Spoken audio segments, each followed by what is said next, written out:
Welcome to Capital Cashflow, teaching you how to safely invest your capital into cash flowing assets. Here is your host, Abraham Anderson. Welcome to Capital Cashflow, Show 25. This is your host, Abraham Anderson. Today, we're going to talk about how to properly do an eviction. Now, if you're watching this in 2020, there is currently a moratorium on certain kinds of evictions in the U.S. However, I'm going to talk about this at the end because it's not as all-encompassing as you might think. So we're going to start off here with a quote. "An ounce of prevention is worth a pound of cure." The best way to do an eviction is to avoid it altogether. And how you would do that is by properly screening your resident, having the proper checks in place, and just making sure you do diligence on them before you let them in the property. And we did a podcast on that. It was episode 23, so definitely check that out. But let's say you did all of that, and for whatever reason they just went bad. We're going to walk through the steps here of how to get them removed from your property. So again, back to the proper screening of it. When you install them on your property, you want to make sure you're using a proper lease. That can be the difference from an eviction that takes 30 days and that takes 3 months. If you're using the wrong lease, it can be a nightmare. And worse is no lease at all. So make sure you're using a correct lease. What I recommend is calling your state mobile home association. Every state except for Hawaii has one. They usually have a copy of a lease, and I would be glad to send you the one I use. Now, it is state specific. It's not going to work in every state because states have different laws, but I would be glad to send it over to you. There are pieces of information that would be good in most states. I will give out my email at the end if you would like that.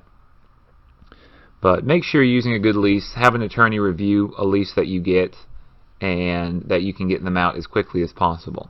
So I'm going to go over broadly what the process looks like. Again, it's different in every state, but it's pretty consistent throughout. So in our case, we give residents until the 20th before we file eviction. And this is what this looks like. They owe the rent on the 1st of the month. They have a 5-day grace period, so they can pay it all the way up until the 5th of the month without a late fee. Most of your residents will pay on the 5th. So if you just took over a property and it's the 2nd of the month or the 3rd and no one's paid, don't be panicked.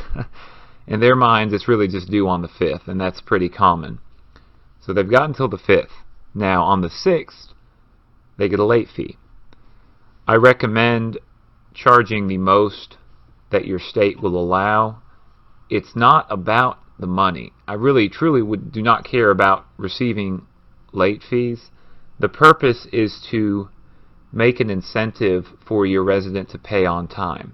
You absolutely have to be charging these, though, as to have the incentive. Otherwise, everyone will pay late, and eventually they'll just get evicted.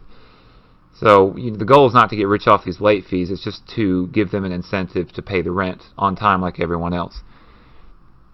On the 6th, they get a late fee, and what we do is have your manager go to the resident with the form, knock on their door, say, "Hi, see you haven't paid rent this month. I was come by to give you this notice here.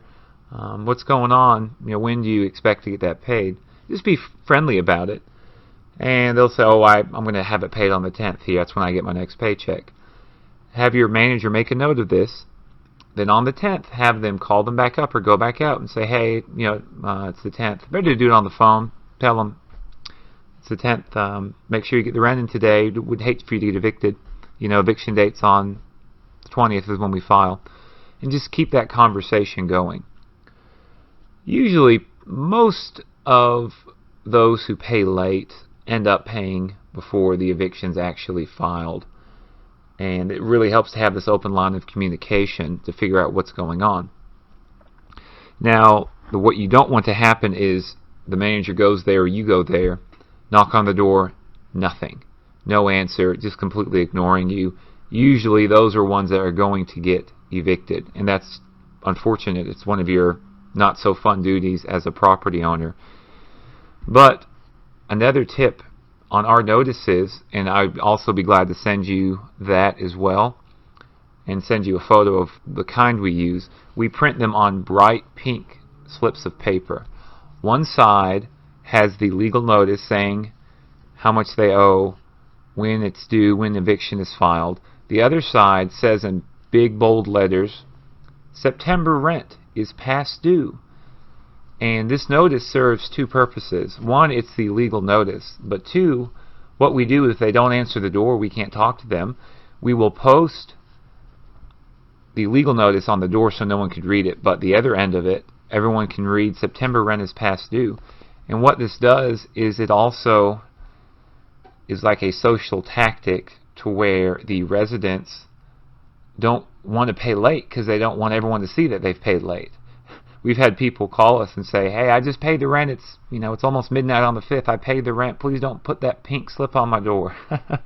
So it's just another reminder for them to get the rent paid, and it's pretty effective. So I would recommend doing that as well. Print them on those pink slips of paper. You can get them at Staples or Amazon or anywhere. Now, then what happens, let's say the 10th rolls around, they don't answer, they haven't paid still. What we do is on the 16th, we give them a 3-day pay or quit notice. This is a much more stern worded letter that says you've got 3 days to pay the rent and the late fee or you're going to get evicted. And what happens when they get evicted is now you don't not just have the rent and the late fee, but you have the eviction and possibly the attorney's costs as well. So what started out as maybe $300 in lot rent, when you add on the $30 late fee and you add on the $250 filing fee and the $250 attorney's costs, now you're looking at close to $1,000 for what was originally only $300. So you remind the residents of this and of the fees and everything involved as they pay late, and especially also when they first move in, just so they know what's going on. And just talking about evictions in general, you have to do them. It's not fair for everyone else that's living there to pay rent when this person doesn't. And in fact, if you don't treat everyone the same and file evictions on everyone the same, you're violating fair housing by doing that. So we treat everyone equally. Like I said, it's not fair for person A to have to pay rent on time and person B not, and then not have to pay a late fee or not get evicted. So you have to do these, because otherwise what's going to happen is word will get out, because all the tenants talk to each other. Word will get out that, hey, you don't file evictions, you don't collect late fees, and everyone will stop paying rent. You'll have almost everyone in the park just up and stop. They'll all start paying late, and you're just setting them up for failure when you eventually do have to evict them. They've gotten so far behind, because they're 2 or 3 months behind, that they'll never get caught up there. So just keep that in mind. Now, if you've never filed an eviction before, I would recommend having an attorney do it for you the first time around. Then what you can do is keep all the documentation that he used, and going forward you can do them yourselves. One step back here, let's say the 20th rolls around, you haven't filed the eviction yet, they're not going to pay. One last thing that I would recommend doing, if they own the home, go to them and see if you can work something out where you buy the home from them, they move everything out, and they give you the title within a certain period of time. That's known as cash for keys. You can also do it with rental homes. But the reason I bring this up is if you look at, let's just take a tenant-owned home, for example. Let's say someone just runs off in the middle of the night, leaves their home there. You have no title to it. You don't own it. They're not going to come back. They're not paying rent. To get an abandoned title, to go through that process, depending on your state, it can take anywhere from 3 to 6 months to get title to that home. During that time, you're getting no lot rent, you're getting no home rent, and you're having to pay the fees to get the title, which can be a few $100s. So if you look at it in this way, you're in it for a couple $1,000s. Now also, let's say you're evicting someone and they're just going to run off and leave the home. Well, if they run off, you can be sure that a lot of them are going to bust through all the windows, punch a hole in the wall, take all the appliances, doing all this because you're evicting them. Think about the cost to repair all that. It could be several more thousands. So if you have to actually evict someone that owns their home and then go around and get title to it and fix it back up, you're looking at minimum $3 to $5 grand when you count all the lost rent and the repairs. So you're way money ahead if you can go to that resident and work something out to buy the home from them and get the title. Now this is very important. You do not give them any money until they're completely cleared out of there. They've cleaned the place. They give you the keys. You have the manager go in there immediately, change all the locks, have them sign something there saying they're giving you possession. Then you give them the money, and then you wave happy, and we go on your merry ways. It is definitely an ego thing, and it's painful to turn around and give somebody $1,000 or so for their home when they owe you rent. When they owe you money, you're turning around and paying them. But you just have to look at it as a business transaction. It's a business. It's not an emotional thing. Money you're getting versus money you're losing. You have to make what's the best decision for your business, especially if you've got investors. What are you going to do when you have the investor call? Well, yeah, I know our numbers are down, but this tenant made me really mad, so I wanted to go ahead and stick it to him and evict him. We could have bought the home, and that would have been less expensive overall, but I really wanted to show him what for. So just do what's best for your business, and a lot of times, especially in this climate, cash for keys is a better route than evicting them. Let's say they won't talk to you, or for whatever reason you can't go that route or don't want to go that route. You file the eviction, you get a court date out in the future. When the court date arrives, the night before, make sure you have everything laid out. You want to have all your documentation. The lease, the transaction history, any rule violations, any photos, all of this together. Speak with your attorney if you have one. Make sure they're going to show up. They should be there. You're paying them. Then you show up to court. They go through the docket, verify you're there, and you wait for your turn.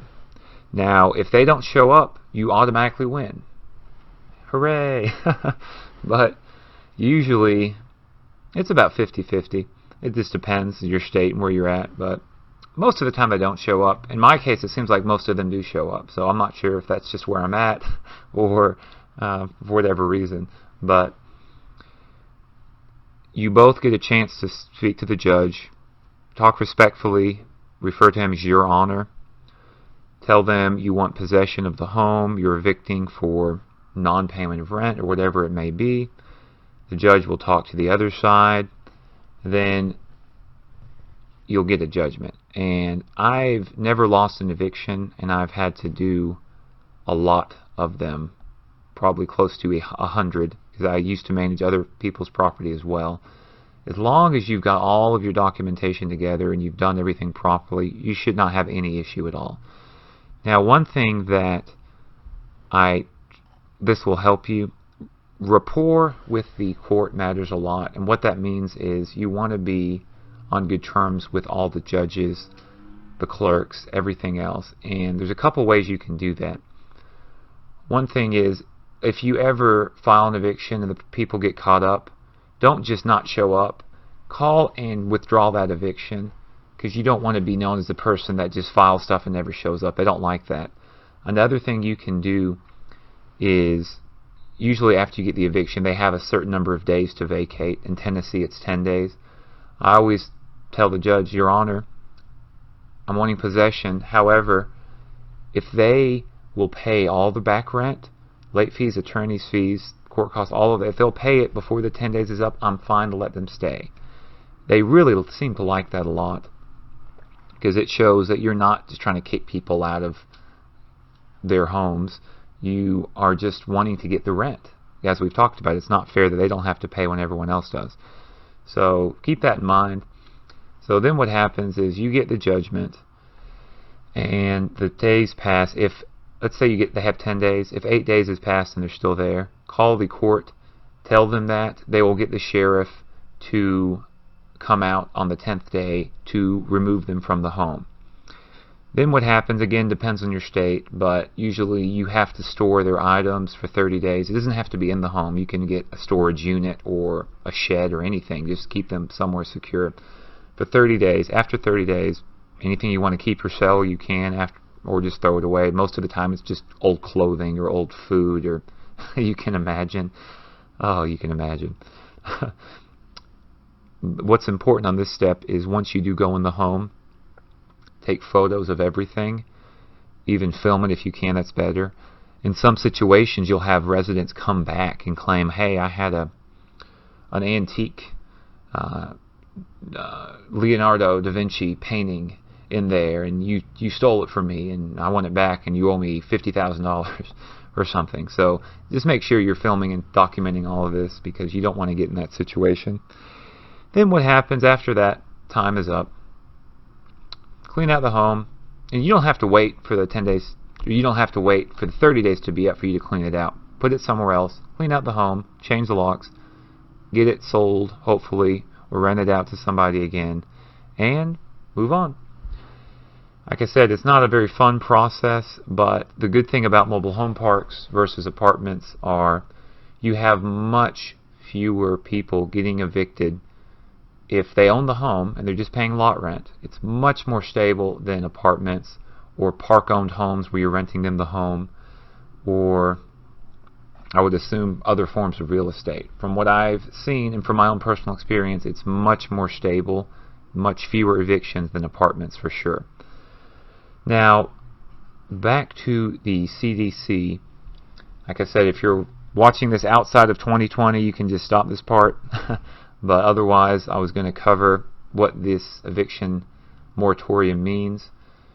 So, evictions can continue business as normal until they give you the declaration, which is, the CDC puts it out stating they've been affected 5 different things, that they'd be homeless if they got evicted, that they're going to try to make rent payments, all these different things.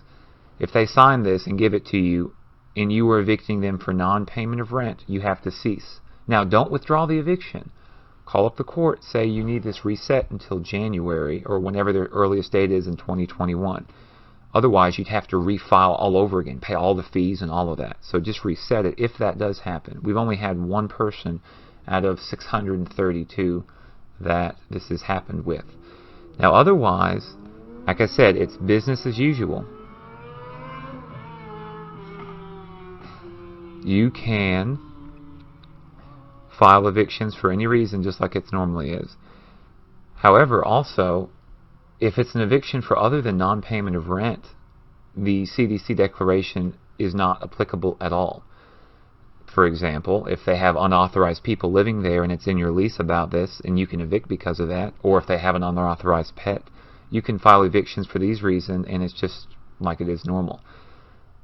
So that's another reason why you really need to be using a proper lease, because you want to have violations in there. The main thing is just so they follow the rules, but if they break the rules, that you want to be able to evict for that. And another thing is, in general, some states are much, much easier than others to do evictions. There are landlord-friendly states and there are tenant-friendly states. A tenant-friendly state would be somewhere like California, I've heard. I know people out there that own rentals. It can take 6 months to a year to evict somebody out there. Similar in New York State. So you want to own property in landlord-friendly states. Then there's much more property rights. You can get them out quicker, all of these things. So just keep that in mind as you're looking at parks to buy. Depending on where you live, you may not want to own in your own backyard. I've heard California is very beautiful. I wouldn't mind living there, but I wouldn't want to own rentals there. Now, if you would like a copy of the lease we use, or 3-day notice, or the late notice, email me, abraham@capitalcashflow.com. I'd be happy to share it with you. Also, if you found this helpful, please leave us a review on iTunes. It really helps the show. It helps us get on other guests. And until next time, make it happen. Thank you for listening to Capital Cashflow. For more resources and information on investing with us, find us on social media or at capitalcashflow.com.